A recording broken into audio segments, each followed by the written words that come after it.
5 राज्यों पश्चिम बंगाल, असम, तमिलनाडु, केरल और पुडुचेरी में विधानसभा चुनाव के लिए सुबह से ही वोटिंग हो रही है। बंगाल और असम में जहां तीसरे चरण के लिए मतदान हो रहा है, तो बाकी 3 राज्यों में एक ही चरण में वोटिंग कराई जा रही है। इस दौरान आम लोगों के साथ दिग्गज भी बढ़ चढ़कर लोकतंत्र के महापर्व में हिस्सा ले रहे हैं।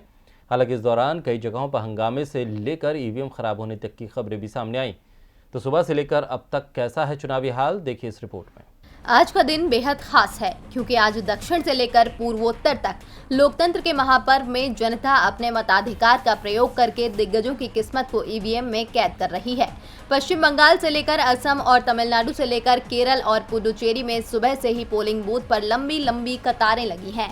बंगाल की 31 सीटों पर 205 उम्मीदवार, असम में 40 सीटों पर 337, तमिलनाडु की 234 सीटों पर 3998, केरल में 140 सीटों पर 957 और पुडुचेरी में 30 सीटों पर कई दिग्गजों की तकदीर का फैसला लोग अपने मतदान के साथ कर रहे हैं।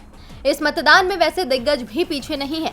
तमिलनाडु में जहां कमल हासन की बेटियों श्रुति और अक्षरा ने वोट डाला, तो वहीं विपक्षी नेता एम.के. स्टालिन ने अपने मताधिकार का इस्तेमाल किया। इसी के साथ ही रजनीकांत भी बूथ पर वोट डालने पहुंचे। वहीं केरल के सीएम पिनराई विजयन ने भी अपने मताधिकार का प्रयोग किया। दिग्गजों के साथ साथ आम लोगों के इसी उत्साह से वोटिंग की रफ्तार बढ़ रही है। केरल में जहां 10 बजे तक 20.20% वोट पड़े, तो वहीं बंगाल में 14.62% वोटिंग हुई। इसके अलावा दूसरे राज्यों की खबरों ने खलल भी डाला।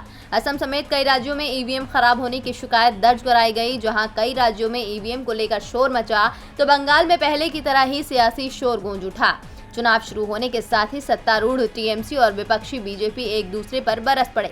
बंगाल में मतदान शुरू होते ही टीएमसी ने साउथ 24 परगना, हावड़ा के कई पोलिंग बूथ पर वोटरों को परेशान करने का आरोप लगाया है। टीएमसी की ओर से सुरक्षा बलों और बीजेपी कार्यकर्ताओं पर आरोप लगाया गया है। वहीं बीजेपी ने आरोप लगाया कि टीएमसी के कार्यकर्ताओं ने राय दिघी विधानसभा में उनके पोस्टरों को फाड़ दिया।